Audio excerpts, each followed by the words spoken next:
দাঁড় বাবা কলা খাবা গাছ লাগায় খাও পরের গাছের গলা দেখে কেন আমি কিনে চাও। এই গানটা আমি বানাইছি একটা ছবির ভিতরে ঢুকাবো।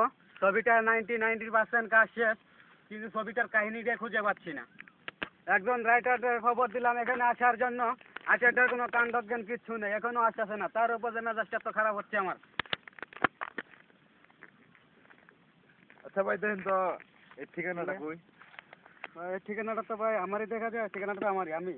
আপনি? হ্যাঁ, কেন কি হয়েছে? দেখেন তো ভাই এটা কি লাগছে।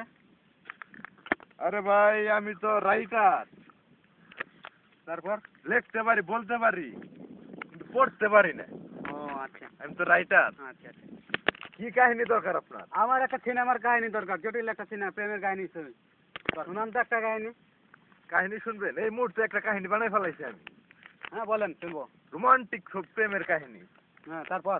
মনে করেন গ্রামের দৃশ্য। একটা মেয়ে কলসি কাকি নিয়ে নদীর দিকে যাইতেছে। মেয়েটির নাম হলো কোকিলা বানু। মেয়েটি কানে শোনার কোনো ক্ষমতা নাই।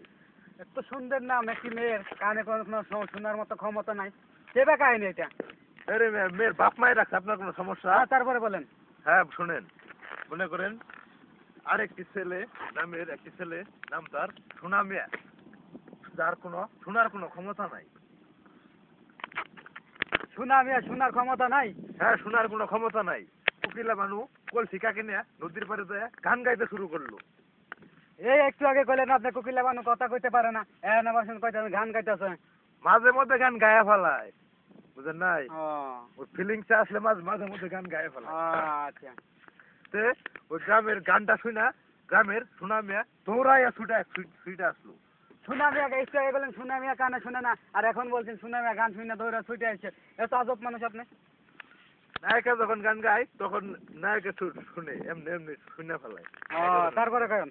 তারপরে তো ধরেন কিছুক্ষণ বৃষ্টি ভেজার দিন, নায়িকা গান গাইতে আছে, হঠাৎ করে তার চাষা দেখে ফেলাই। তারপরে কি হলো? যে নাকি অন্ধ, চোখে দেখে না। সে হন তো চোখে দেখে না, আবার বললেন যে চোখে দেখে পালাইলো। আরে না, সব পেয়ে দেখছে, দেখার দরকার নেই, সব প্রোডাকশন দেখবো। মনে করেন কাহিনীটা তার বাবা শুনে ফেলাইছে, শুনে বিছনা শুয়ে হয়েছে, হঠাৎ দাঁড়াই গেছে, যে নাকি প্যারালাইজেছে রুগী। একটু আগে আপনি গেলেন সে প্যারালাইসিস রোগী, সে আবার প্যারালাইসিস রোগী বিছানা থেকে দাঁড়াই কেমনে? রাগের মাথায় দাঁড়াই গেছে মেয়ে, বুঝেন নাই? রাগের মাথায় দাঁড়াই গেছে। যে নায়িকার বাপের মনে করেন বাহিনী কয়টা বাহিনী হুইল চেয়ারে কইরা নায়িকারে কিডন্যাপ করার জন্য পাঠাই দিছে। হুইল চেয়ারে না গিটপ করে পাঠাইছে, কারে কয়টা উঠাইবো? আরে মেয়েটা প্রোডাকশন চিন্তা করবো মেয়ে।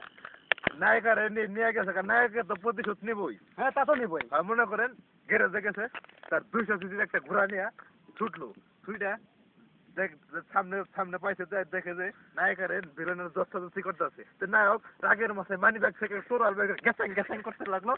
হঠাৎ 2টা তীর আইসা ভিলেনের বুকে লাগলো, ভিলেন মরে অন্তে ফিনিশ। ভিলেন যদি মারা যায় তাহলে ছবি হবে কেমনে? আরে মেয়ে 2টা তীর যদি আপনার বুকে লাগে আপনি বাঁচবেন নাকি? আমি তা তো বাঁচবই না। তো সেটাই।